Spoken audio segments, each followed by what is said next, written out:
I just had the Black Rifle guys over here just fucking jorking my hog. These Black Rifle guys are beating the shit out of me. I don't know what to do. You owe, I don't know why I immediately went to like a British accent. You owe the Black Rifle coffee guys money. You owe us over at Black Rifle. And you better pay us in two ways. Company. We're Black Rifle Company. There is a Black Rifle company. I know. And they have to say that they're not the other one all the time. All the fucking time, dude. Dude, I'm a dog shit entrepreneur. I say it all the time. But, dude, at some point, you should be like, all right, let's just change the name. Dude, you could do a DBA. You could keep the name, never change any of your bank stuff, but you're doing business as Black Cock Company or whatever. All right, I got it. No one's going to have this name. Bad Dragon Company. We're like cool dragons. Blackest, longest rifles. LLC. Sold. Get it up there, Jimmy. You got it, boss. How you been, dude? Oh, man. Good, dude. Dude, you've been missed. You've been busy. You've been fucking crushing it. And I'm a new dad. Crushing. I'm getting crushed. That's like I am not crushing shit. You know what's crazy, dude, is like, so obviously we love 90s movies. Yeah. And so now I have the baby, which is sick. Just the best. And now that she's like past 2 months, everything with her is fun. Everything she does is fun. She laughs at you. She doesn't like laugh, but she smiles and she does this like inward chortle, like it's awesome. But like entrepreneur hours are like 6 a.m. to 11 p.m. Doesn't mean that you don't have way more time in the middle of the day. Like no one can tell me I can't go hang out with my kid, which I can totally do, which is great. So it's just a different hourage, but around like 7 something ish p.m., you know, we start getting Lara and the baby ready for bed. And I'm like, okay, I'm getting ready to go downstairs, put in some work. And then if my buddy wants to play Arc Raiders, doing both of those things. Oh, jealous. Yes, dude. But those are my hours where I'll catch up on a lot of work and I'll mess around with my buddy or whatever, decompress. But then I'm up until 1 and then I wake up early, get a workout and keep going. And I'm like, you know, we just watched, what is it? I think it's just called Santa Claus with Tim Allen. Yes. You know what I'm talking about? Yeah. The Santa Claus. So we just watched that and like, you know, I'm like watching it happen and I'm like, is this the 1000th 90s movie where dad works hard and is therefore like a shit dad and neglectful parent? Dude, yes. And I'm like, what? So like he talks to his kid like an adult. He talks to his kid like a man, you know, he's just like, no, dude, that's gay. That's not how that works. You know, like, but I remember like when I saw it as a kid, I was like, this guy is a bad news. Yeah. But then he becomes good. But like, you know, I think the funniest part of that whole movie is like after Tim Allen, the first time puts on the suit, goes down a chimney, gets sucked into a chimney, and then like that didn't have a fireplace and comes back out. And his kid's sitting there and he's like, oh my God, you're Santa. And he's like, I don't think so. Dude, like, have you seen the dark edit? Somebody did a preview where they made it. I gotta clip like that hiding in. the kid and he's just like, yeah, that's pretty solid. Oh, solid movie. Yeah, we watched it over Thanksgiving with the in-laws. Great movie. But yeah, it's like women want us to be successful, but not too successful to where you're working a lot.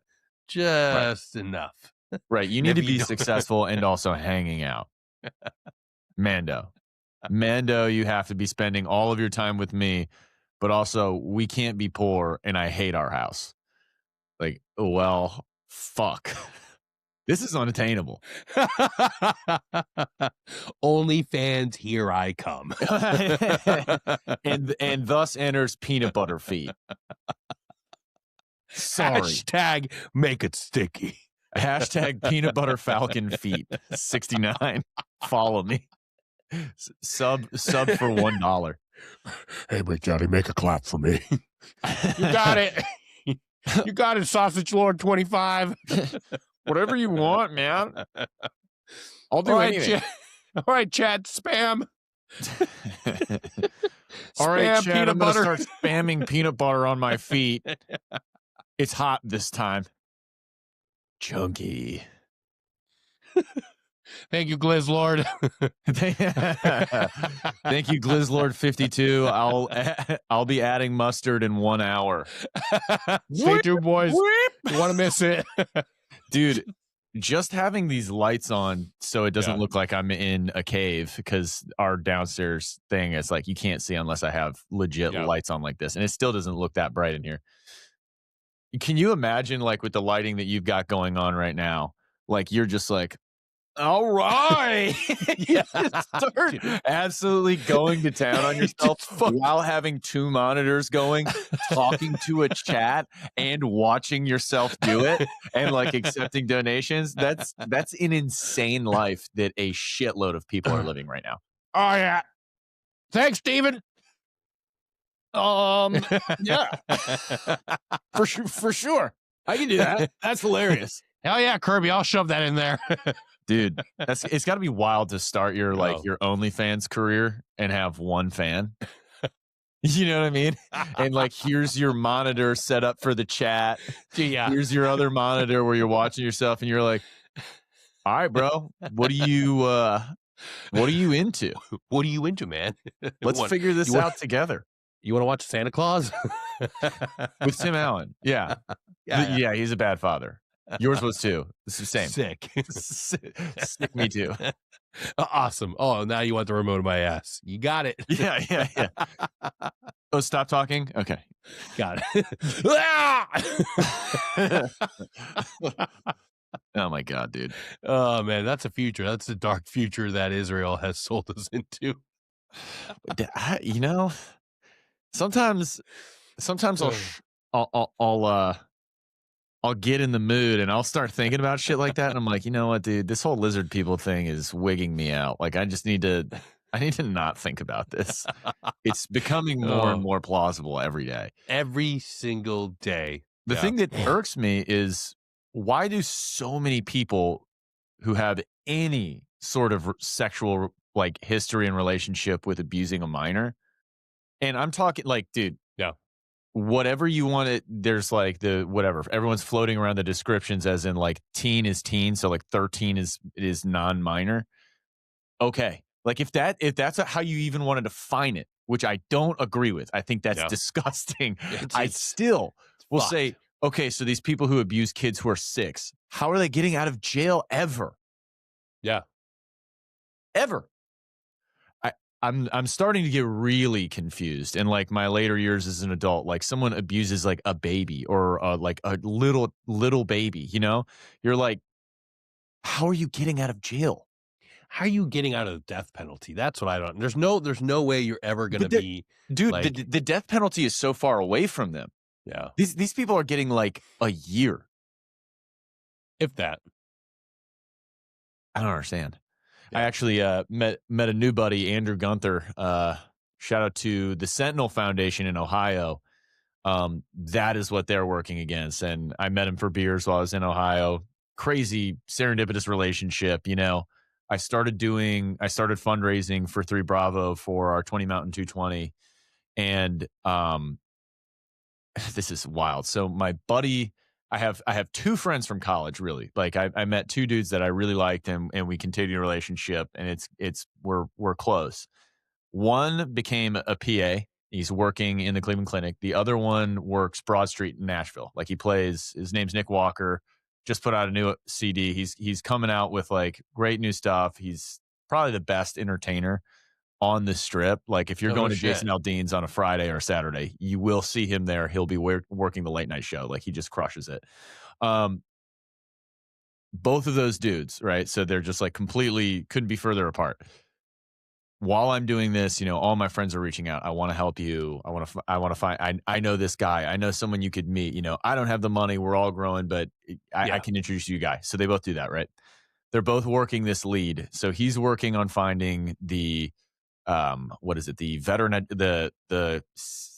don't know, the director, the executive director of veteran outreach or veteran education at the Cleveland Clinic, which is huge. Like Yeah, that's the huge. Cleveland Clinic is massive. Yeah. Um, so he's working on that angle. The PA is working on that angle. And then my other buddy, he's like, dude, I went and played music at this fundraiser that Jason Aldean supports. Because he's always working at Aldean's. He's like, he had some people come by and play live music while he schmoozed and talked to these people, and it was for promoting the Sentinel Foundation. And I was like, oh, okay, that's cool. Like, what's that? And he's like, well, they fight child sex trafficking. And I was like, legitimately, if I wasn't doing this, I'd be doing that. There's Yeah. like two things that I'll give my life in service to at this point, unless there's another great American war that calls us forth. But Aliens, it's happening. It's coming. Alien robots. But basically, long story short, they're both trying to get me to connect with one person. The CEO of the Sentinel Foundation and the director of the Veteran Education Outreach for the Cleveland Clinic are the same guy. Oh, And shit. my two friends are trying to connect me to the same guy. And then some other buddy from, I think they were a wealthy family just from where I grew up, hit me up and he said, hey, I have a buddy I think you should meet. Sends me his phone number. I talk to him. I make this connection that he's that same guy for both of them. And then I go Damn. meet him. Great dude, prior Marine officer. He's hilarious. Huge dude, likes to lift, like same mentality as guys like us. And they're doing great stuff. And it was great to meet them. And he has gotten behind me and my nonprofit like 100%. We just have this cohesion where it's like, hey, man, I would love to be doing what you're doing and you would love to be doing what I'm doing. Let's just figure out how to make this thing work. Hell And yes, dude. shit like that has been happening a crazy amount since I kind of dialed in and started being a good boy is how I would describe it. Like really, really trying to dial in and do the right thing. And it's crazy how the universe kind of connects that way. Yeah, man. You find, I don't know, you hit that algorithm, you hit that right, like sweet spot and you stay in it, stay in that groove. Yeah. It's been wild, dude. I mean, it's awesome, really been dude. crazy, like it's been crazy how the stars kind of aligned. I talked to my uncle who's been in AA forever. A lot of my family are in AA. And I was like, I've just been really moving, we had the kid. I'm moving a lot more into my faith, like a lot more into my faith. Yes. And, he was just like, yeah, do good, receive good. And it's not about what you get, it's about what you give. And he's, a man of famously few words, but it's always so poignant, because when people wait to speak, usually when they do, it's something good. And I just thought to myself, like I lost my dad when I was young. That's his brother. And this is kind of like his avenue and my avenue to like really connect. And I was like, yeah, that's how it's been. Like I've been focusing on doing good and I've been getting good. Like the good things happen because you're trying to do good. And I think other people feel that and they come to that and they're drawn to it and they want to do good with you. And it's just been like this cycle of great stuff. And there are struggles and difficulties and the ups and downs, but I mean, a life of purpose is pretty easy to live right now. Dude, absolutely. And you want challenges. It's not supposed to be effortless. That's not the point of the journey, man. When you find something that's purposeful, it's ignoring the negativity, it's sticking to your race, your lane, staying focused on that. I think one of the things that can really bog anybody down that's trying to do something unconventional like this, is when you compare yourself, when you're looking at others, or you let somebody else's insecurities and others' slights get underneath your skin. Like, dude, Yeah. people are going to come after you, or they're going to say negative stuff.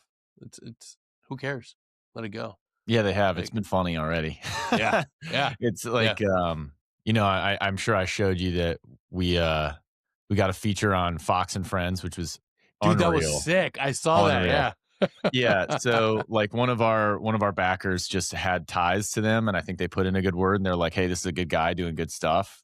Why not a feature in Fox and Friends first? And the people there were really nice. Carly and Todd were really awesome. Like super nice to us, showed us around the studio. I brought out my buddy Jack, who has he took it upon himself to become our director of outreach. He makes no money. Like this is the real deal. This is real nonprofit shit. Like we don't Yeah. make anything. We're raising funds. We're executing the mission. And I mean, he hasn't gotten paid a dime. He's done so much work, dude. So I was like, dude, let's get tickets. Come out to New York with me. You've been there before. Let's go and enjoy like 3 days. Let's go do some running because he also did the event. And it was just wild, dude. It was like so fun to see the city. I'd never seen it before. We did Ground Zero, which was just like so wildly emotionally impactful. Um, we went across the street to O'Hara's, which I'm sure you've been as well. It's just like No, I've never been. no. Never been. Oh, Yeah. you've got to. So when you Yeah. go, shoot me a message. Definitely go to O'Hara's. They are so all in on first responders and military personnel. Like you walk in that door and he's just like, hey, I know who you are. He's like, I no shit. Like you walk in the door, like someone told me to do it, and he's like, they'll treat you like family. And I was like, okay. Like I'm walking into a bar in New York City, and they're just gonna be like, you over here. It's exactly what happened. It's exactly what happened. He was like, I know who you are. Come over here, have a drink. What are you having? What are you guys up to? Yada, yada, yada. And then he like showed me all this stuff. It was really great. O'Hara's amazing. Oh People yeah. have not forgotten they're right at ground zero. So they have like this crazy story.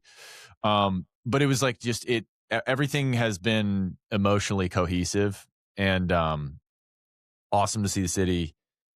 And then, execute the race, which was also wild, like from basically a conversation on the phone with my buddy Kyle, where he calls me and he's like, you know what, man, we should swim Lake Tahoe the long way, 22 miles for 22 veterans. And I was like, I'm in.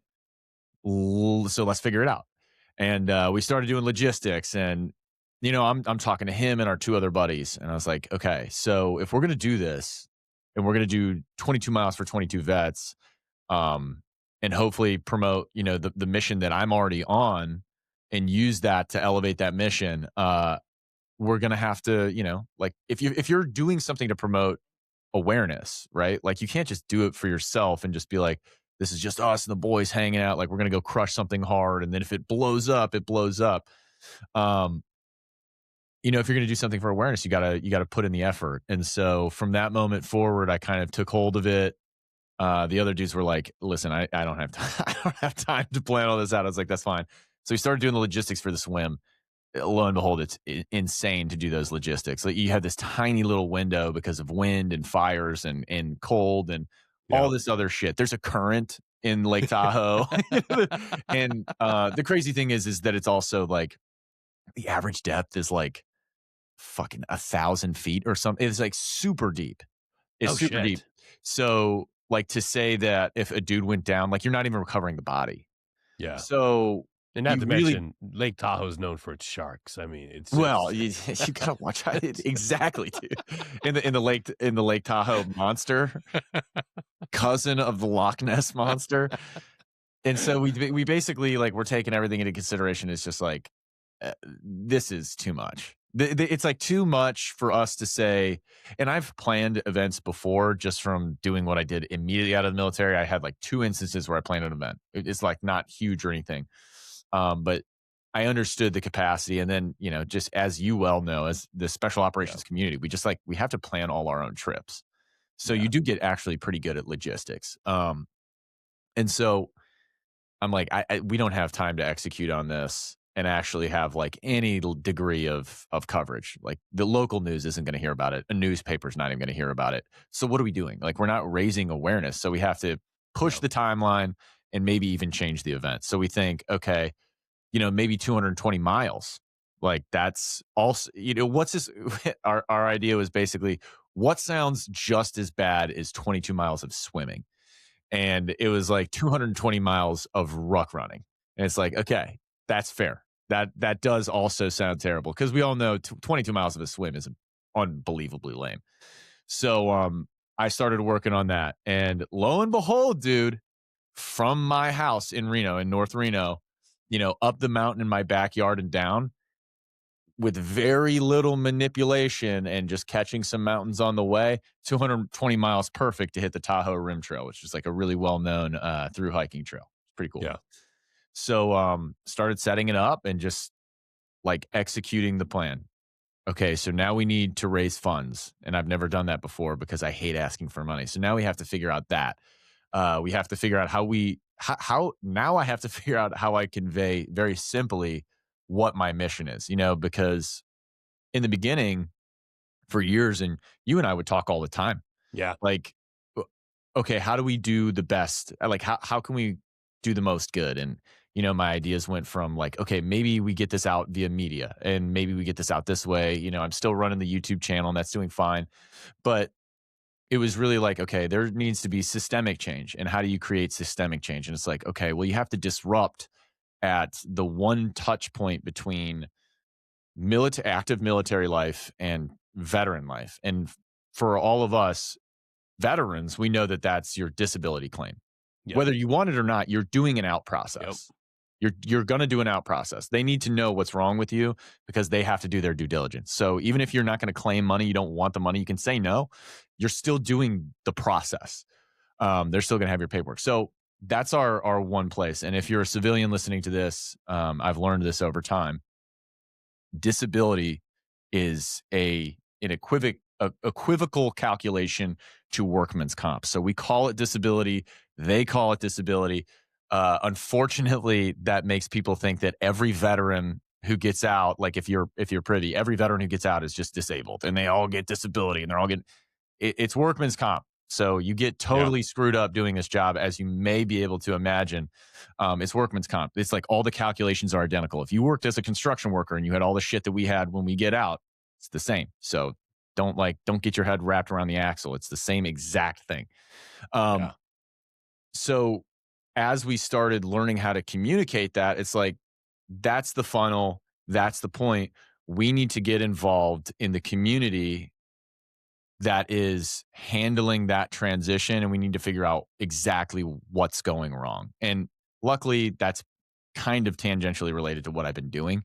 I've been figuring out benefits. What's the best way to convey the message? Why aren't we getting people their benefits? Why don't they understand what's going on? And so basically, after all this time, 6 months of planning this event, training for this event, I'm off alcohol, I'm off porn, I'm off all this stuff. Like, I'm completely focused, and I've continued to have like this drive, faith, and focus because of this.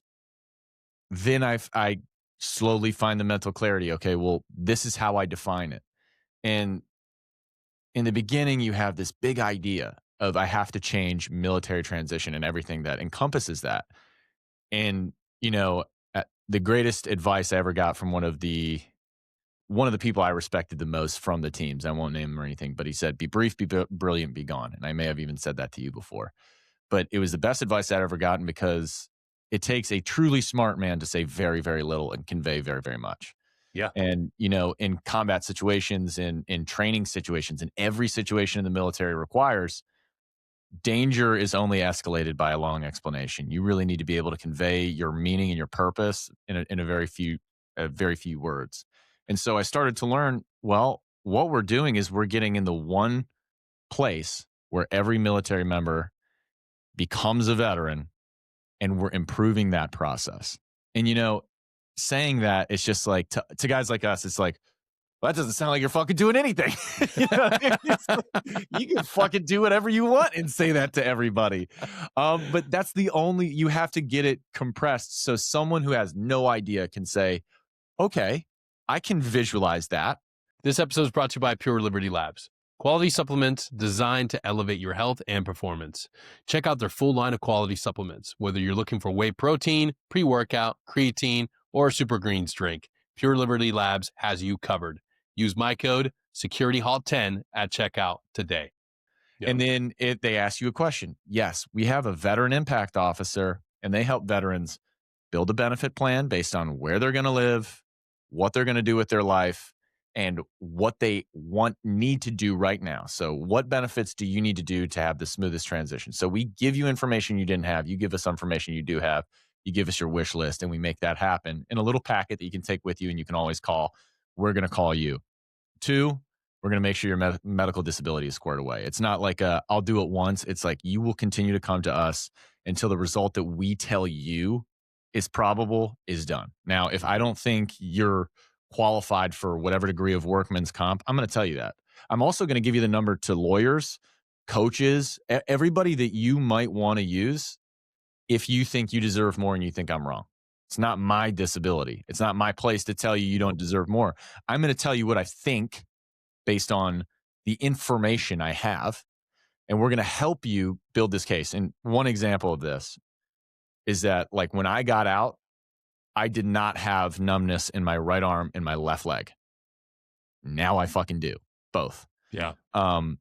Bulging discs just get worse with age. And when I got out, I was 27 or 28. I'm 32 now.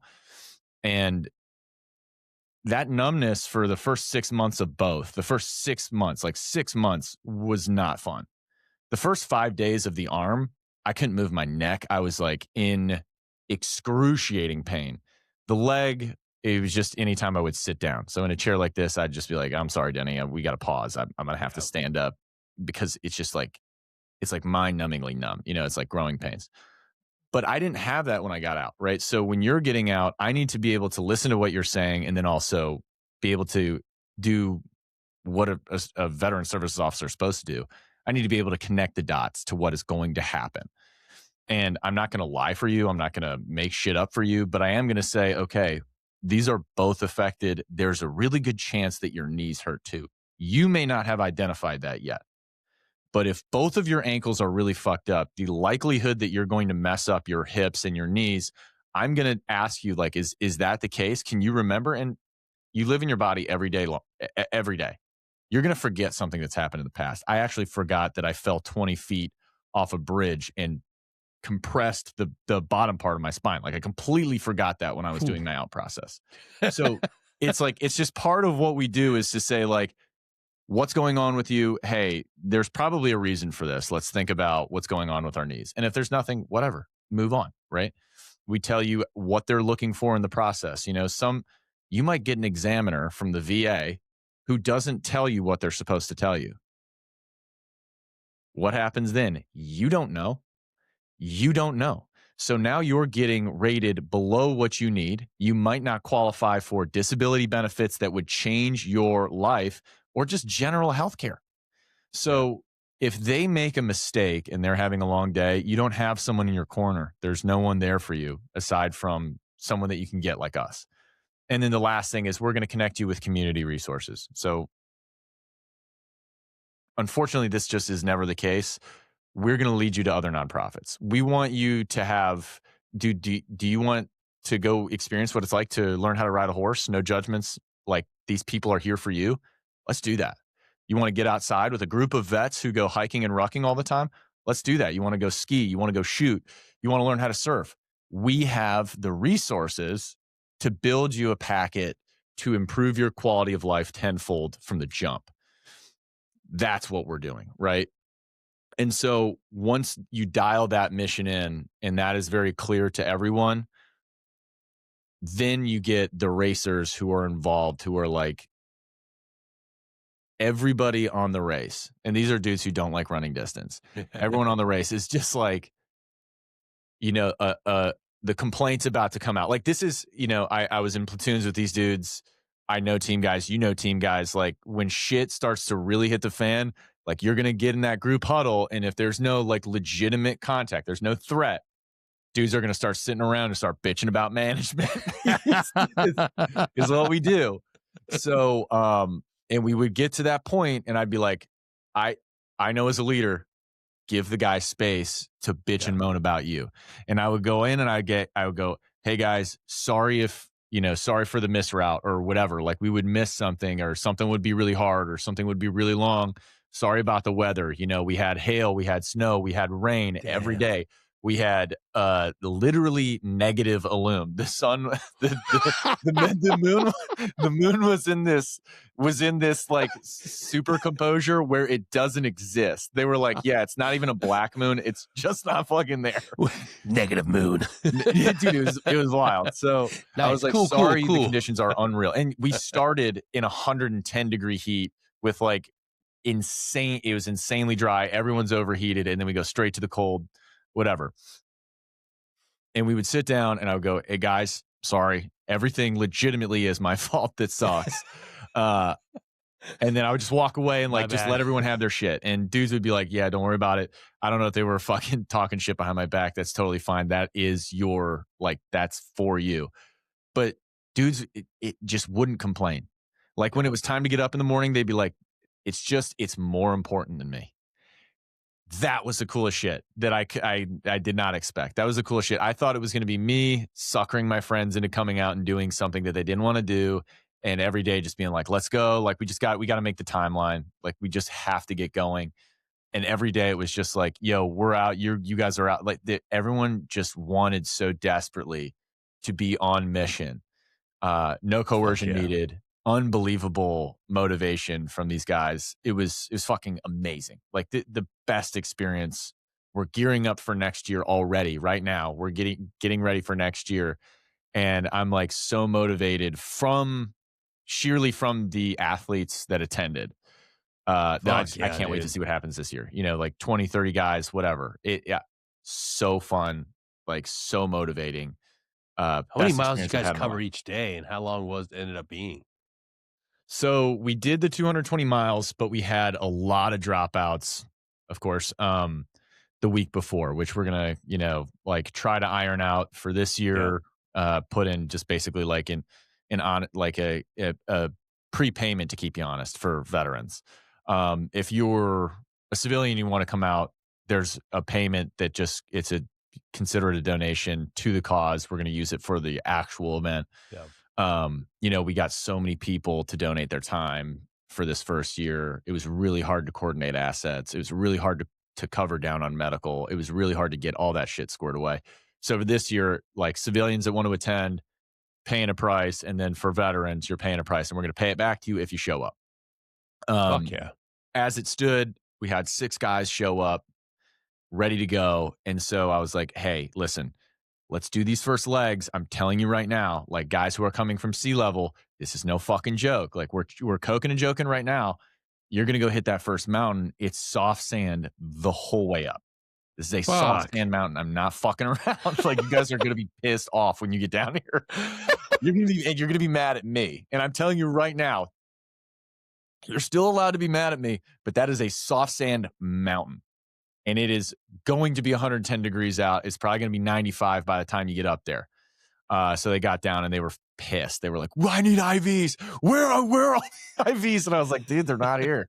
They're not here. Like, we have to make it further. You just have to drink water for now and like lay down until you cool down. But the way we ended up doing it was we did 2 teams and just had basically guys doing a blue gold. So that's how we're going to do it this year. We're going to give you 3 options. You can knock it out as a duo and literally start it and self-support aside from the aid stations that we provide, which we can't do that many. Like this is all inaccessible land, like completely and utterly. So we have good aid stations. They were actually really great this year. We may plus up 1 or 2 if guys really decide to do the full 220. Which, that's professional athlete shit, like to get that thing done within the timeline. Yeah. And then we'll give everyone the option to do a blue gold or a, blue gold silver, where you have 3 teams rotating in groups of 2.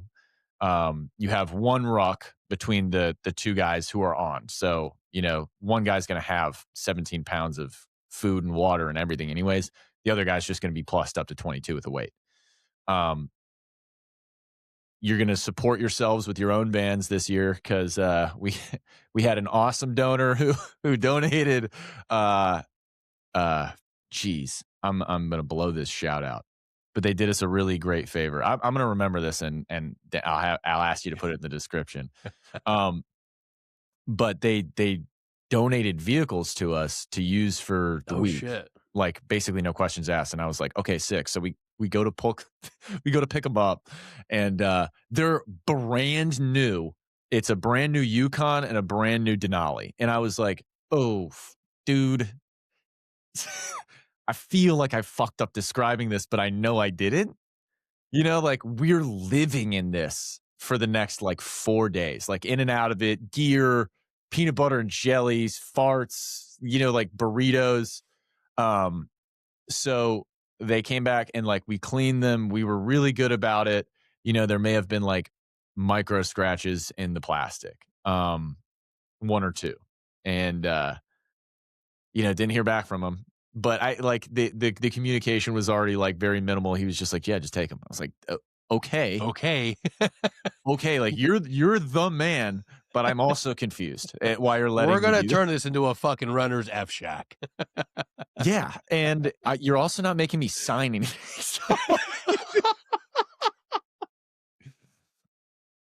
So they gave I gave them the insurance, like our insurance, and I was like, "Okay, all right."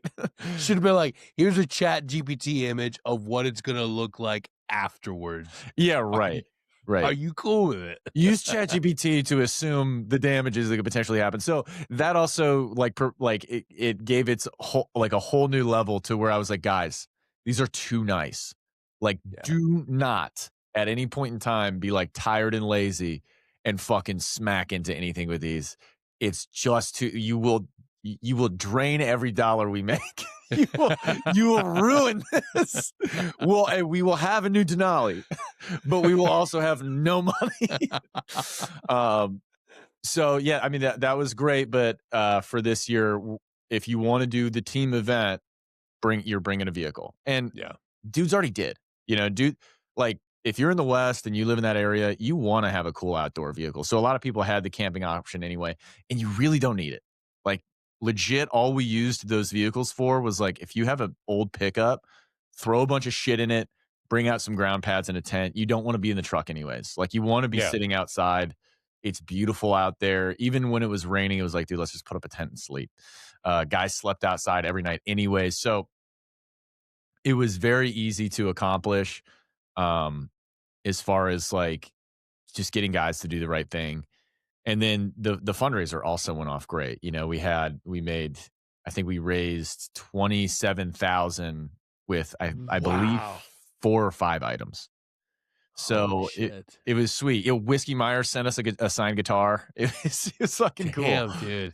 Yeah, Hell so I yes. think, we reached back out to him for this year. I think they're gonna give us, a very cool, like, VIP ticket set up to donate for this year's event. Uh, yeah, dude, I mean, it's just been, like, unreal. And to all the guys who are thinking of starting something out there and, like, looking at me like I'm in your way, don't, don't. I thought everybody else had Dude, already. let's fucking pause and address this right now because this is one of the things that I've been dealing with, and it is infuriating to have somebody that is don't go negative. Like, don't compare or think that everybody you obviously don't think Sean Ryan is your enemy. Right. So why would you think every other veteran in this space is your fucking enemy? Like 'Cause maybe you're on Dan LinkedIn too Crenshaw. much. Maybe it's Dan Crenshaw. Maybe he is the one person that does want Palpatine? you to fail. Yeah. Dan But Palpatine Crenshaw? Good, good, good. good. Yes. Manipulate the stocks for money. Get my lawyers on the phone. Dun, dun, dun, dun, dun. Yeah, nothing gayer than 2 team guys beefing publicly.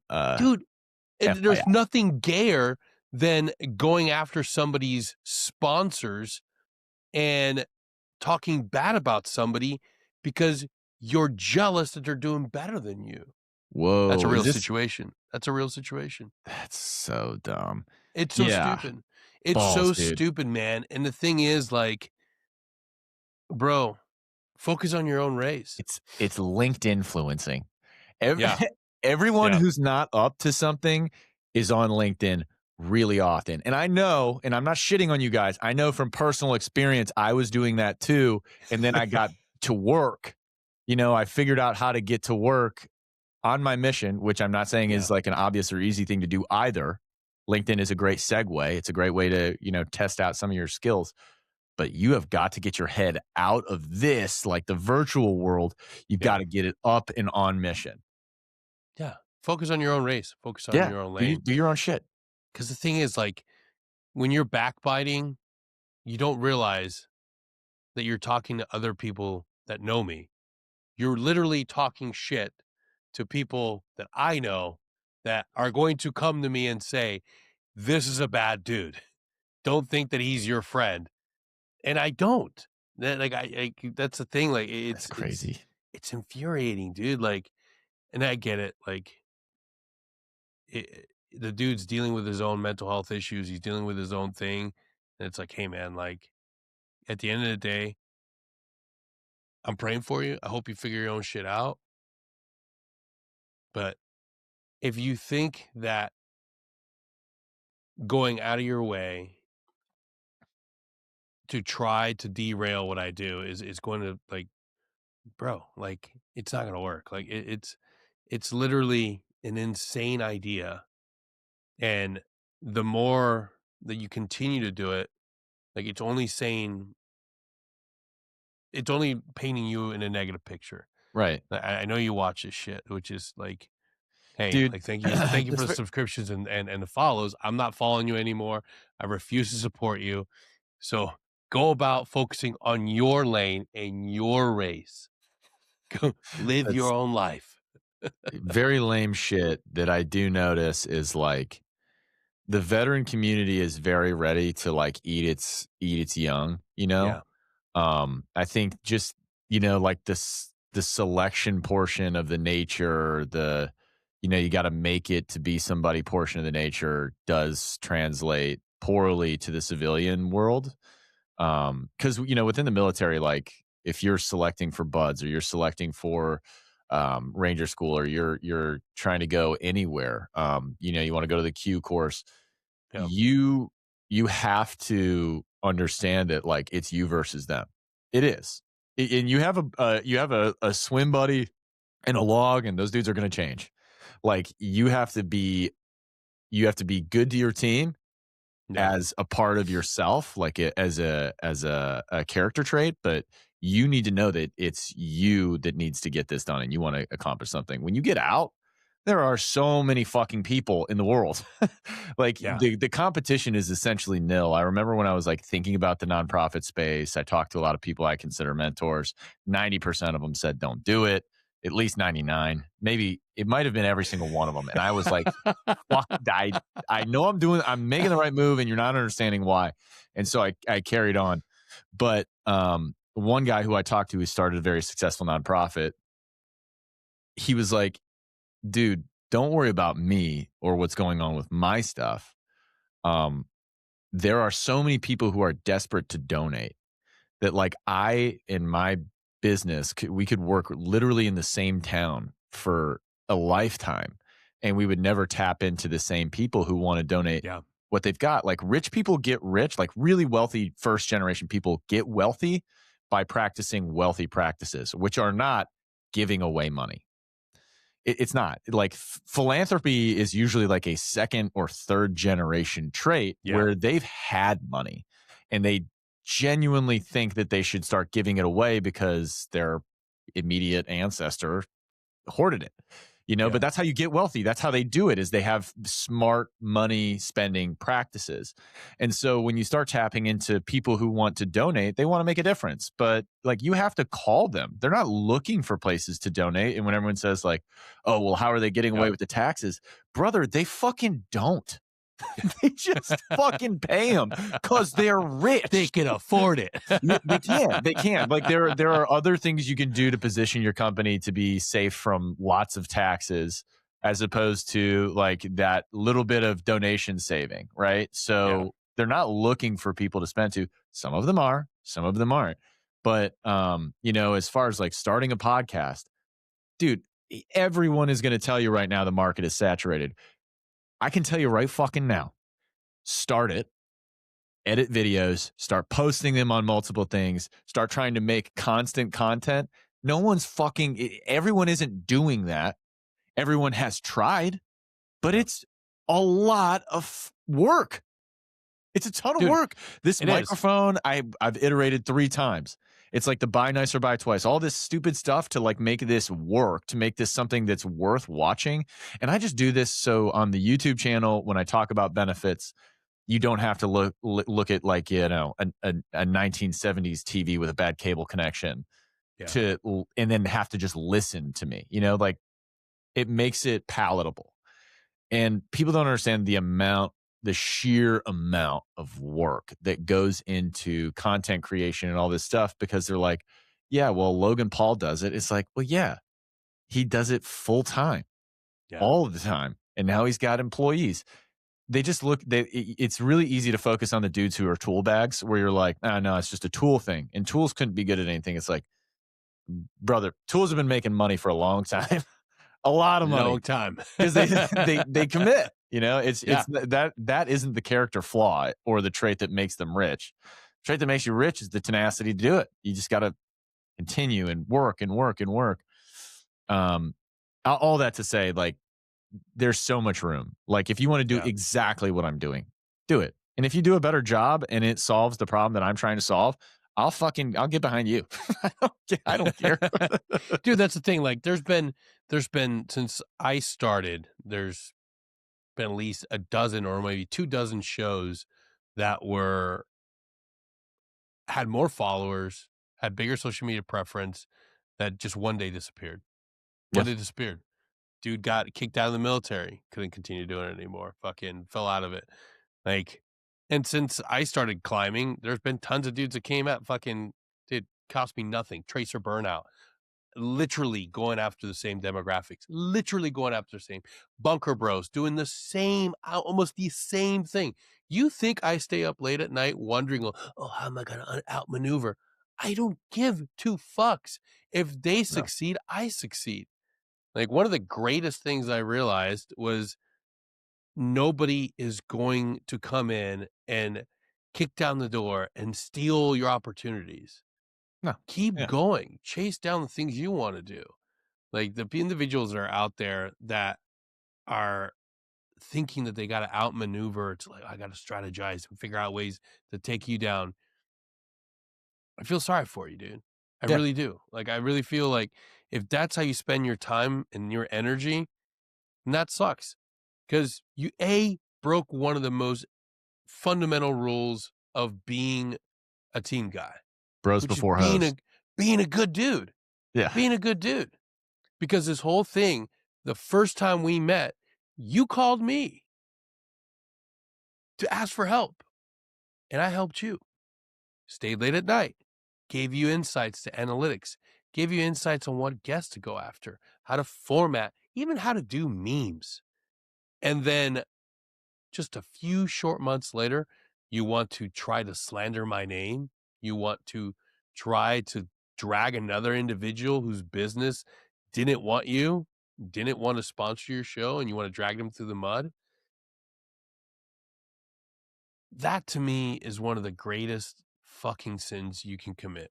And it doesn't matter. You know, like, No. it doesn't get anybody anywhere. You know, No. One of the reasons I brought up, like, the LinkedIn influencer shit is, it seems to me that the veteran community at large starts every single post with either, this is what I saw and this is why it's wrong, right? Yeah. So, like, just telling everyone why something that you don't like is wrong. Or it's, I spilled my milk yesterday and this is what I learned about leadership. And so it's like, dude, I get it. It's like, it's almost part of, like, a progress path. Like, I need to figure out if, and it auto corrects unless you're hot or a, like, okay looking female. That it doesn't auto correct, unfortunately for you guys. You're just gonna get your ego inflated. This isn't a dig on women. It's a dig on the men that are reading stuff that some they've of the read men are from the other worst. men. It's this, you're reading the same shit that some dude said last week, and you're like, that guy's an idiot. And then some cute girl says it from the military community, and you're like, you know, Megan, if your name is Megan and you're a veteran, I am not saying you. That's a common name from my demographic, my people. But, you know, like, dudes are just like, oh my God, that's so smart. Like, that's what I just thought of. It's like, okay, what is LinkedIn anymore? What is it? I stopped posting my clips on my page or my personal page and just continue to post them on the Security Halt media page. Yeah. Just because it's like, I realized going into 2026, if I want to be able to bring value to somebody's day, I don't want to, and I realized, like, hey, if I'm trying to grow my network, trying to connect with people, because I want them to either come on board as a sponsor or see value in me as an individual for them to invest. I don't want them to see my page just be constantly just clips. I'm like, hey, I got a Security Hall Media page. That's where I'm just going to dump them. We got to put all my stuff for the Asset Mindset, Broken Brains, and Security Hall in there. This episode is also brought to you by Precision Wellness Group. Getting your hormones optimized shouldn't be a difficult task, and Dr. Taylor Bosley has changed the game. Head on over to precisionwellnessgroup.com, enroll, and become a patient today. Dude, yeah. I mean, and whatever shows else that I'm hoping to produce in the new year. So I want people to just go there for the clips. My own page, I want it to be something of value. And I haven't posted anything. Why? Because I don't have anything of value to put out there. I'm working. Yeah. That's where I've been at. And like every time I approach LinkedIn, I just have like an old habit of being like, should I say something? Like, is this do I need to say something? Nah. Like, are people waiting? And it's like, no, they're not. No. they genuinely don't care. Just one guy just refreshing his feed. Come on, man. And then the cool thing is that YouTube, people do want more. They want like content. I do like videos like about state benefits, and like people will send me a direct message say, I really liked this content. I hope you put out something about this. And I go, dude, I don't like saying this, but bet I'll do that. Like I will do, like, if you want something about, some kid sent me a message and said he wanted something about, what was it? Navy Cool, which if you're not privy, it's like, we have a professional career program where when you're in the military and you want to gain rank, like you can get your PMP. And it's like, okay, I'm really ready to put on E7. I have my PMP and they pay for it, which is really cool. And so it's like Navy Cool. So I went through that, and the guy was like pretty psyched that it came out, and he sent it to whoever needed it, but he was active duty. So like stuff like that, I'm like, dude, this is great. I love this. The YouTube will grow on its own. But otherwise, I'm not posting clips to LinkedIn because no one seems to care about anything unless it's, I love that everyone's like, dude, LinkedIn's not for politics and it's not for looking sexy and all that stuff. And it's like, well, then why does every political sexy person post that I've ever looked at have 80 billion likes and 40,000 fucking re-whatevers?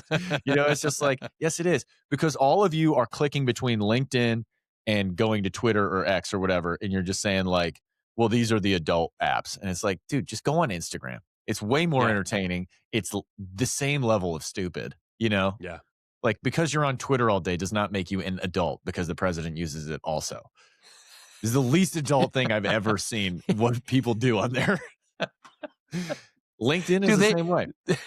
Dude, X is a dumpster fire, man. It is nothing but like insane takes and gratuitous porn at your fingertips. Yes. Like, I'm like, this should not be allowed on this app. There it is. So it's like you're scrolling GunTube, crazy guy talking about the new theories about Jews and Israel, and then here we go, latest gun influencer, Gun Bunny showing yeah. Cool. That is the internet as of right now. I think I genuinely believe that although this generation cultivates some of the culprits that we all believe to be like manifesting all this like bad content, but we're the ones consuming it, and I don't think their generation really is. I don't think they are, dude. I think they're going to grow up.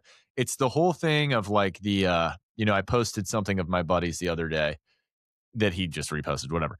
It's like a statistic, like here are the deaths in America, right? You're looking at like heart disease, cancer, lung, whatever.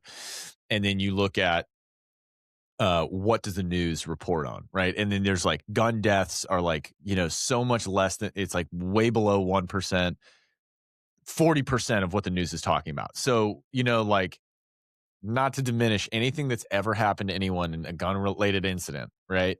That's like, a political hot button issue in the news right now. But that is not what we should be focusing on. We should be focusing on heart disease because it's killing everyone. Everybody. And then you have like RFK Jr. out there getting plastic out of food, and people are politicizing that. I'm like, dude, you do not want to drink dye, right? Don't fucking tell me what I can't put in my body. I am injecting seed oils straight into my eyes. I want microplastics, and when can I get bigger plastics in my body? Yeah.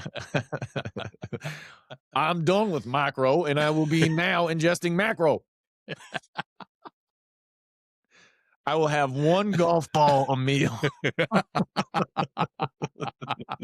If God didn't want me to put this in my body, he wouldn't have made it round. He like wouldn't have made it treat. fit. It fits. That's where supposed to go. Yeah. We're living in a goofball time. Oh, and it's crazy. It's very media driven. I mean, it's all just showing us our lesser parts, you know, like they wouldn't play it if we didn't like it. Yeah, it's true, man. Like if there wasn't an audience for it, it wouldn't be successful. And it is a genuinely, in my point of view, it is like, I like to look at human society as like one entity. And like we are going through these like cycles of maturity, you know, like the dark ages. And that's like obviously like a tantrum at 3 years old, you know, like we're progressing very slowly, but now technology is like pushing us way past the limits because it's giving us access to everything, like as a whole. And I think like right now we're just in like this weird phase where we're like turning into teenagers and we're like throwing tantrums and we're not understanding shit and we're like really judgy and we're really horny and we're really aggressive and we're really stupid. And all of that is just like a direct reflection in what you see, like getting a lot of traffic, like OnlyFans and all that stuff on the internet. You're just like, well, no kidding. And we weren't ready for this. It just exploded. It came out of nowhere. Bro, just wait till quantum computing becomes something that's accessible by every person. They just, I can't remember who it was. I think it was like, you know, actually, I don't think it was Stanford, but it was like it might have been.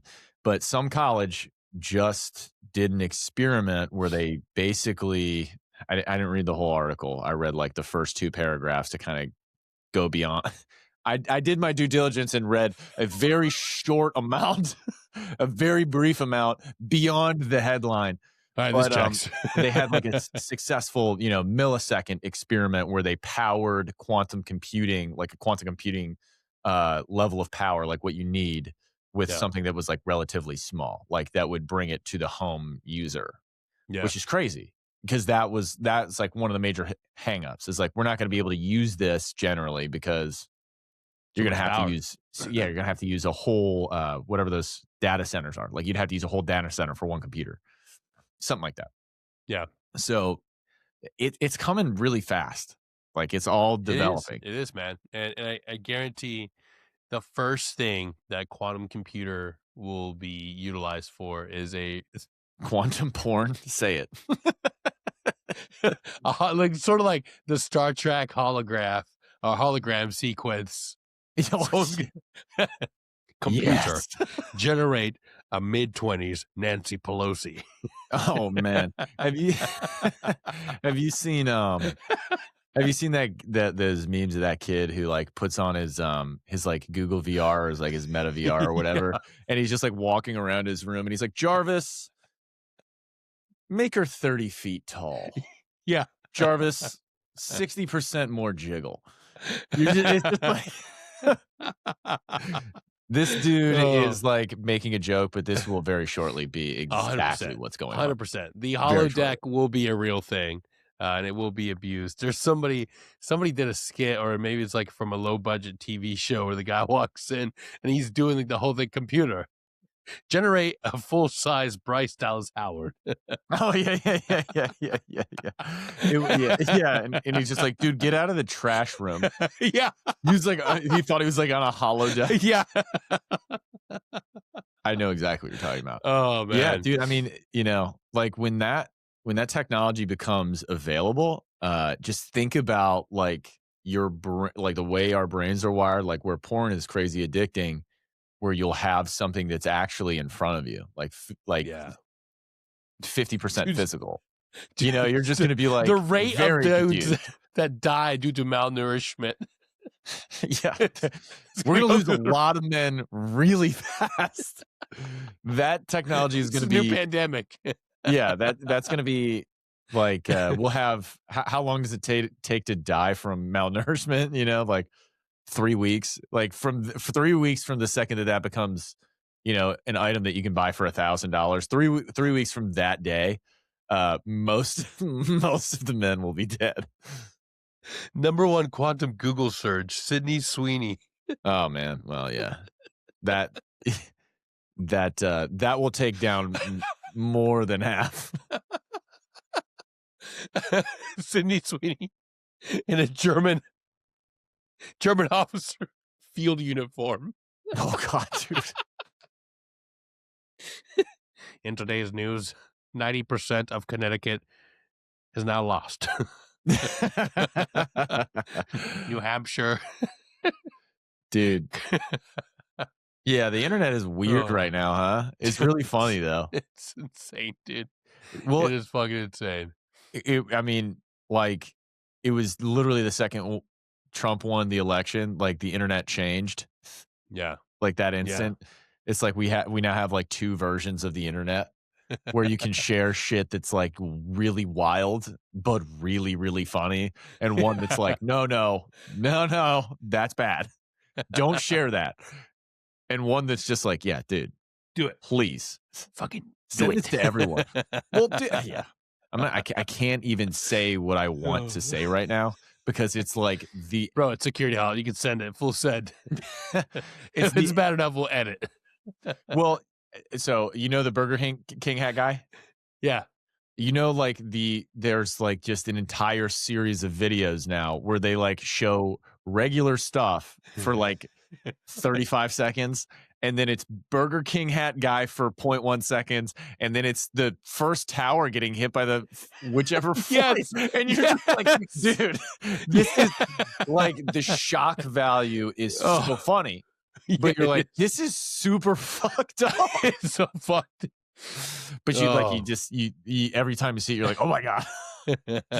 I'm just glad we have the same algorithm. Yeah, the algorithm. I think there's like a 50-50 shot you do and you don't. we may even have the same FBI handler. Yeah. Richard's in his office right now. Those guys are up to no good again. I forgot. Oh, dude, there's a comedian who has like a whole joke where he's basically talking about like how he went to Australia, and once he landed, they're super, super liberal there. So they basically told him to turn around because he's like a political whatever, he's like a political terrorist. And they get back and his lawyers send them messages and they're trying to get to the bottom of it. Basically, like he had been in a text thread, like on WhatsApp. Okay. And him and his buddies called it building a bomb. And they just got a ton of tannerite and blew up a car in the middle of like Utah, like in the desert in Utah. Shit. Yeah. And like, so in the whole thread, they're like laughing and making jokes like, haha, to LOL to the FBI guy in this chat right now, like watching us build a bomb, or listening to us. So it's like they broke the fourth wall. They're like talking to him, and it was real. Like there was an FBI guy monitoring that chat. And so like once they all found out, they're like, wait, for real? So we were just talking to him and he didn't have the balls to message back. It's like, yeah, they'll monitor you, dude. Yeah. None of that shit's safe. Everybody's like, oh, we need to make sure we have a Signal chat. I'm like, no, dude. They're on Signal. It just costs a little bit more money to do it. Yeah, the only app that actually works is Verbal, like in person. And even then, dude, what was that? Like that one dude, it was, the Princess Seal or whatever. Yeah. He was talking about it. Like your phone is still listening to you. Dude, I don't have it right here, but I got those Faraday bags. Those silent bags. From Silent? Yeah, dude. I got those because it weirds me out. Like if I ever needed to be off grid, and listen, it's not like me planning on doing something evil. It's in my mind, it's someone wanting to find me. Like they're doing something evil. Like, so we just got these Faraday bags. No. Why not? So it was like $40. It's not a plug for Silent, but it's, I don't know. No. I can't make a Faraday bag in my house. Yeah. I guess could you wrap it in tinfoil? I really don't know what these bags are made of. Maybe chicken wire, tinfoil. I gotta feel like that would be like the starting point. Come on, Silent. You know what? I'm gonna go after you. Let's see if we can get them to sponsor the show. Slight dog cool. Chance in hell chance, but we'll try. Why not? There'll be you never know if you don't ask. I bet they're going to be at SHOT Show, dude. Dude, SHOT Show. That'd be awesome. I would love to go, but yeah, I need. Do people hit you up professional about it all the adult- time? No, it's been brought up a couple times. So I do have some connective tissue with some people that will be there. But it's like one of those things where it's like, I don't want to hold somebody's pocket and be like, oh, thank you, sir. Thank you for having me. Dude, people ask me if I'm going like all the time. And when I say all the time, I think I'm exaggerating and you're under exaggerating. And they probably ask us the exact same amount, but I'm going to stay who I am, dude. I'm not just going to meet you in the middle. You ask me all the time. 17 times a day, both phones. I think it's because really because I live in Nevada. So they're like, are you going to come to SHOT Show? Because I can really just drive there. And I always think to myself, like, why are you, I think this is why I'm asking you is because why are they asking me? Like, is this just like the greatest opportunity for military people to connect? I guess. You know, why are they always asking me? It's SHOT Show. Like, you know, it is super big. We have an outdoorsman expo in Cleveland. Nobody's ever been like, you going to the outdoors expo in Cleveland this year? Like, funny enough, I keep getting asked to go there. That one, I'm kind of a celebrity there. Kind of a big deal. The IX Indoor Amusement Park? IX Indoor Amusement Park. Is that national or no? Is this going to fall on deaf ears except for people who know what I'm talking about? Is IX national? I'm pretty big in Cleveland. Okay. Okay. All right. 17 followers. Die-hard core group of followers in Cleveland. Shout out to my Ohio boys, OH. I feel like I should say that, being from Cleveland. My Ohio boys who are listening, you know what, Seamus, I know you listen to Denny's podcast. I know that for fact. That's for you, dude. You know, we should probably see if we can make it. I mean, we're both fairly new dads. We got a lot going on our plate, but I'll tell you something. Honestly, I mean, I basically shouldn't even tell you because the odds that this happens are low. But my wife's best friend, her dad, so her best friend's dad, works for a company that's making a bid on hosting being the event host. There's so many tiers to the what's the Tampa Soft event? Soft Week. Soft Week. Yeah. So Soft Week, his company's like making a bid, and he's like, hey, you know, like he wants to lead with someone in the community, you know, like to have his to be like, oh, look how tied in we are.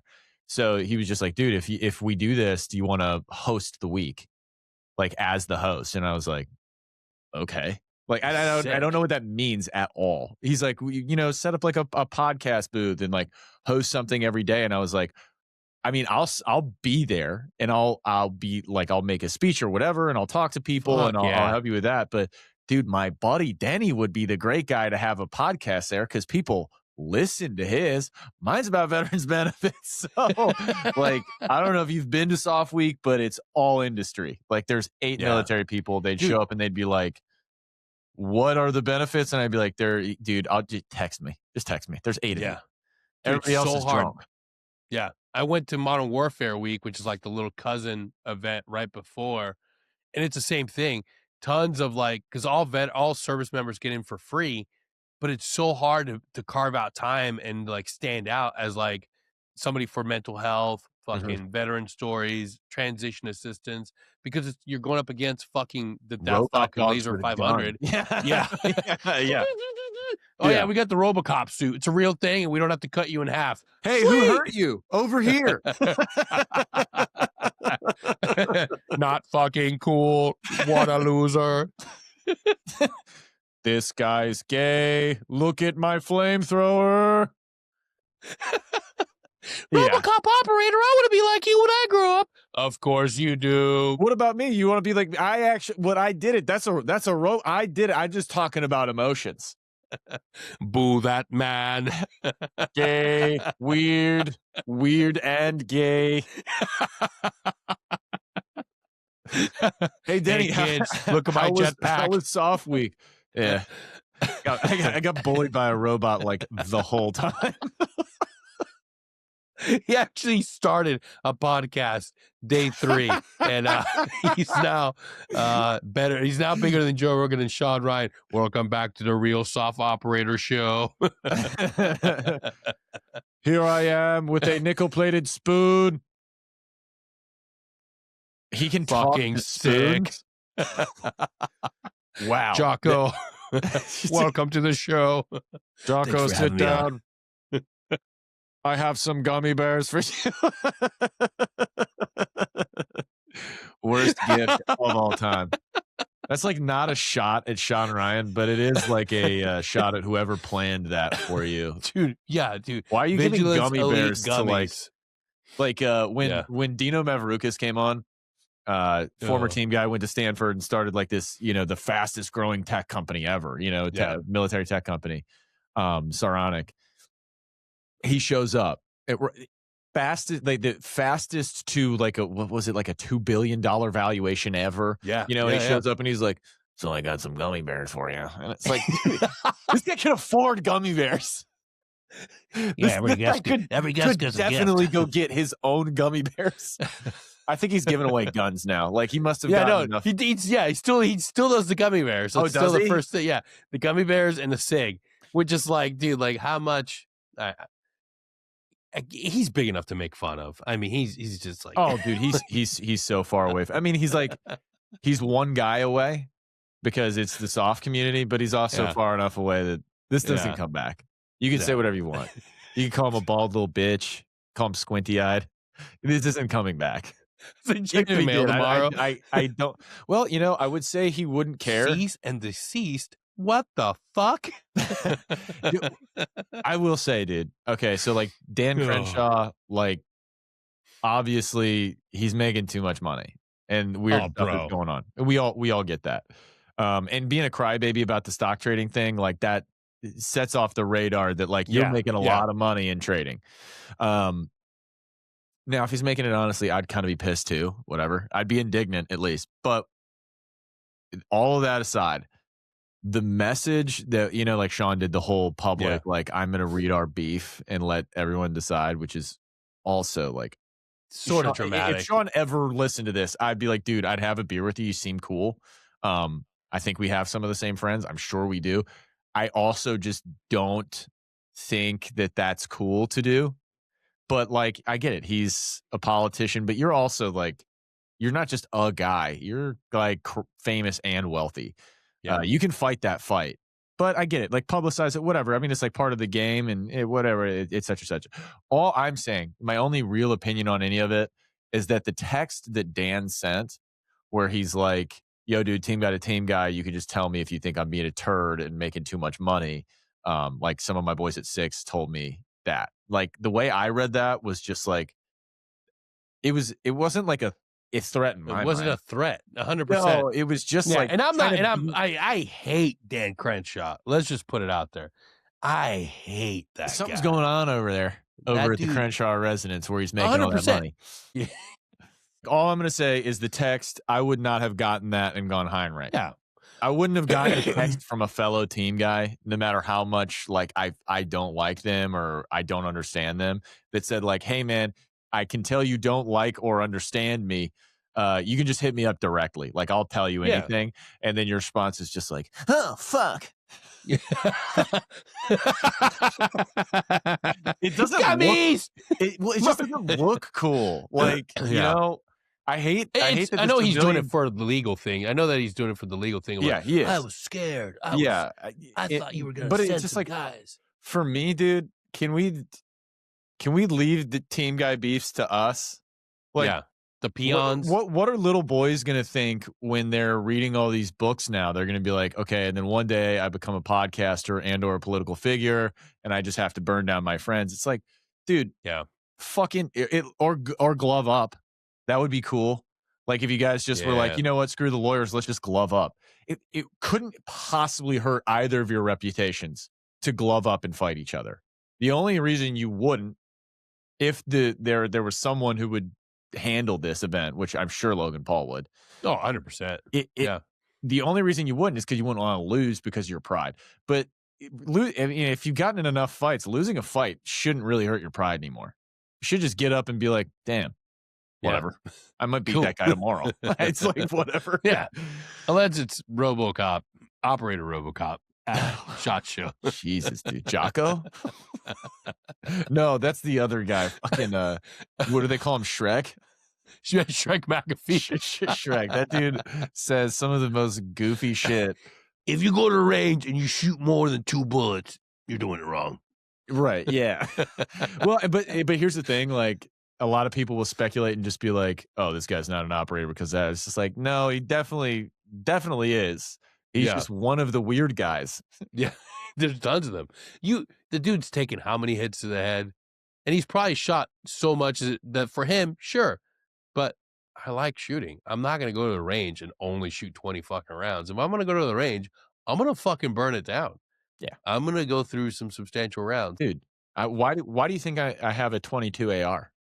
Oh yeah, so dude. I can shred, dude. So I can shred. Yeah. I'm not rich. I need to be able to have fun, and the only way to do that is with a 22. I'm sorry if you guys really love 45 ACP. Can't afford it. Yeah, certainly can't afford 308. That's the only reason I want to make it big is so I can just fucking shoot insane amounts. The first thing I buy, like if I were to do a great job, the nonprofit does great, and I can give that to somebody else. I'm sitting on the board making whatever $2,000 a year, and I'm successful in other spaces, right? If I can do that, the first thing I buy is a 48. I'm buying a 48 and just like a crate of belt fed. Yeah, and I'm just like, there is no greater feeling. That dude, it's the best. I remember. 48. It's the only weapon system I hold near and dear to my heart. It's such fucking rad. It's just amazing. It really is great. Yeah, it's like what? Yeah, I know exactly what you mean. Where like I reflect on an M4. That is like a work gun to me. Yeah, I think about the SIG 226. I have some feelings for it because it was like part of training, but it's still like work. Glocks work. Yeah. Like Mark 19 is definitely work. Like there's so many guns that are just like, a chore. But I think about clearing a jam in a 48 and like just lubing it up because it just loves lube, dude. It loves lube. It loves being dirty. It's like, it's that filthy college girlfriend you had. Yeah, dude. You'll always like drank vodka straight and smoked cigarettes. Now she's missing a leg and she's diabetic. That's neither here nor there. R.I.P. Linda. R.I.P. bitch. Oh man, dude. Yeah, I've honestly had many a daydream about like, okay, so I'd have a lot of dirt bikes, I'd have cattle, and I'd have a 48, and I think to myself like, how bad do I want that? This is for anyone who wants something desperately. How bad do I really want it? Because you can get that stuff. You just have to do stuff that you might not want to do today. Like, do I want to run a laundromat? Absolutely not. Do I want to buy a bunch of porta potties with an SBA loan and run a porta potty business? No, I don't. But you'll make a lot of money. Like you will do well. Those are necessities that pay really well. The overhead's really low. That's, I'm just so much more mission driven than I can ever articulate. Like, I love to think like, okay, make it big and then do this, but I'm always just going to need to have my fingers in something that makes me feel whole. And then if I'm like really good at it, then you can feel holes that you put in stuff with that Mark 48. Would be awesome. I guess the lesson we're trying to spread out there is, if you like holes and you like to feel them, you got to go do big things. You got to go over to Dubai. Get into that glory hole situation with Dan Crenshaw. The socket pocket. Or the socket That's it. That's the title of the episode. Socket pocket. The old socket pocket. The old, if I get a cease and desist, I'm going to be so pissed off. It'd probably come with gummies. And then here's also a package of gummies.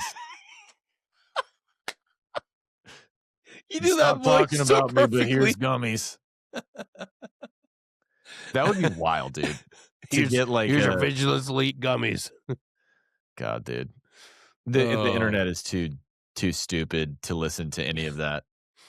Yeah, everyone wants secrets like that.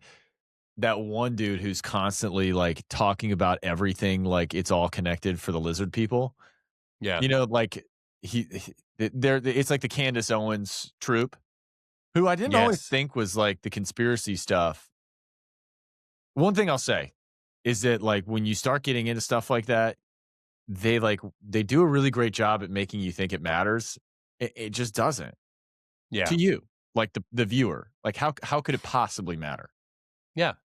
Like does it really matter that Macron is married to a dude? No, it doesn't. No, right? Like and genuinely, yeah. What will change? Like nothing. For sure, nothing. Nothing. You know, like, are you going to get assassinated for that? I really don't think so. But especially French people. Yeah. They'd probably be psyched. Yeah. Dude. Come on. Playing yourself. Yeah. Move on. I mean, the French are literally taking cattle away from their own farmers. Like they're not super right wing where they'd be like, wait, he was gay the whole time? What in tarnations? Overthrow the government. Those same people that you may think would do that, like the government is literally taking their livelihood away. Like they're not allowed to have more cattle. I think for the sake of what? Climate change? Which is insane. It's insane. I'm not sure if it's for climate change. That's conjecture, but still, it's like, why else would they do it? So yeah, I mean, if Macron's wife was a dude, they would be psyched.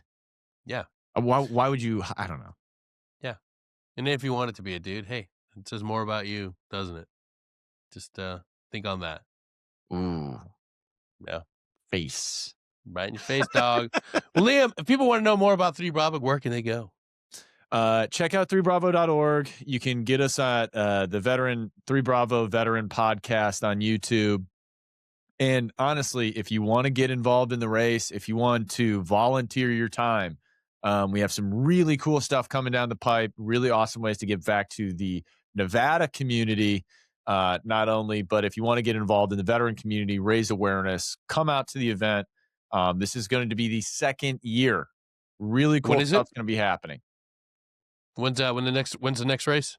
August 22nd. We're going to aim for August 22nd every year. So that'll be the fundraiser. Just don't schedule the week before August 22nd. And really, you know, it may seem insurmountable, but with the amount of support that you can get with 6 people, you got to come in shape. You got to come correct. You got to have that mental toughness. You got to know how to feed yourself. Do a long distance run before this one. But if you've done 50 miles, you know how it feels. You can conceptually get behind that. Come out, put a team together, sign up, go to 3bravo.org, check the events page, August 22nd. Dude, how do we get involved if we want to sponsor the event? If you want to sponsor the event, you can email me directly at 3bravo.org. I'll send you over our sponsorship packet. There's tons of ways to get involved as a sponsor, not only for the event, but you can also just get involved with 3 Bravo and our mission. The event is for awareness. It's amplifying our mission, but you can absolutely just get involved with us. And I'll tell you right now, and I even probably shouldn't be, but I think it's fine. We're looking to have an event in Dallas, in Cleveland, Ohio, and in either the DC area of Virginia or the Virginia Beach area of Virginia this year before the race. Get involved. We are doing big stuff. More to come very, very shortly before the new year. Oh, yeah. We got to talk a little bit offline because I want to sponsor this thing. I want to figure out how I can get involved in promoting this thing because that's the only way. Yeah. It's the only way we're going to friggin' save more lives and help veterans if we all coalesce around a solid mission. And I think you should too. So please do me a favor. Pause right now. Go to the episode description. I'll wait. Click the links. Even better. Scan the QR code. Boom, that's pretty fancy, huh? You like that? Yeah? Like it? Enjoy it? It's pretty. Watch this animation right now. There it goes. Close your mind. Do not have a dude behind me right now. I'll figure out something to add in here. Oh, with Dan Crenshaw's eye hole. Oh, no! Dan Crenshaw, get out of here. Liam, thank you so much for being here. Everybody tuning in, thank you. I really appreciate you. I think this will be our last episode. I'm calling it right now. This is the last episode before we go into the new year. I'm going to take a few moments before I close it off to thank all of you for tuning in. 2025 was a success. I think I can say right now it was a success. Listeners and views through the roof. I wasn't climbing YouTube before this season. It was a steady fucking beep, beep, beep, beep. But we're growing. We're a proud little show on YouTube. I'm proud of our efforts. Not a paid viewer in sight. Hard earned, hard fought. And I appreciate all of you. I can't give you anything but my love and admiration, but I'll do you one more. If you're listening to this right now and you're a proud Security Halt tier and you would like some free swag, hit me up, 850-376-8101. That's my real number. Why would I do that? Because I care. Hit me up and I will send you some swag to celebrate. Who thought we could do that? A lot of people said we could never get a sponsor, and we found 4. One of them quickly decided to run away, but a couple of them stayed. And that's pretty cool. Pretty cool. That's a success, because when we started this thing, everyone was like, dude, you're not going to be around for 2 seasons. And we did it. And then we did 3. And then we crawled our way through 4. This whole thing has been an endurance event. Just like 220 miles of an endurance event. Liam could do that. Maybe I can do it next year. Who knows? Maybe I'll go do a live podcast. I don't know. Let's try it. Maybe. Let's say a hard maybe-ish. Dude, maybe-ish. Put a GB team together. Oh, you know what? Let's do that. Let's throw it in there. If you're interested in running it as a GB, hit me up. Same phone number, or hit me up my email, sechaltpodcast@gmail.com. I'm Denny Caballero. I am extremely grateful for everything you've given me and given this show this year. I couldn't have done it without you. I wouldn't have done it without you. And serving you, the listener, is what I aim to do, and I hope to do it for a few more seasons, at least get one more. Starting off sometime in January. But I'm taking a break because I'm fucking smoked. I am. The truth is, I've been smoking meth behind the scenes just to keep this shit going. It's taking its toll on me. If you see me at 7-Eleven face down in a puddle, please flip me over. It's been hard doing this as a solo entrepreneur, but I finally got some help coming down the line. I hired a Reels guy, and hopefully I'll hire an editor in the new year, because editing 4 different shows is becoming to be a lot, and I need some help. So if you're an editor, hit me up, especially if your rates are pretty, decent. I don't mind working for more sponsors to pay you a quote, but let's be reasonable. Can we keep it, decent? Because the quotes I've been getting are like $6,000, and I'm like, dude, you're insane. Don't be a dick about it. I'm so glad you guys stuck it out and you've been here with me. I appreciate you. Can't wait to see you on the new year. I don't know what I got planned. I think this is the last show I have for this year. I don't have anything in the docket, so we'll see. I don't know who's coming in. I don't have any big guests lined up, but hit me up if you need anything. Reach out to us. We're always around. And by we, I mean it's just me. It's a solo endeavor. So again, Liam, thank you so much for what you're doing. And thank you for being here. And we'll see you all in 2026. Woo! Hopefully. Till then, take care. Yeah. Bye.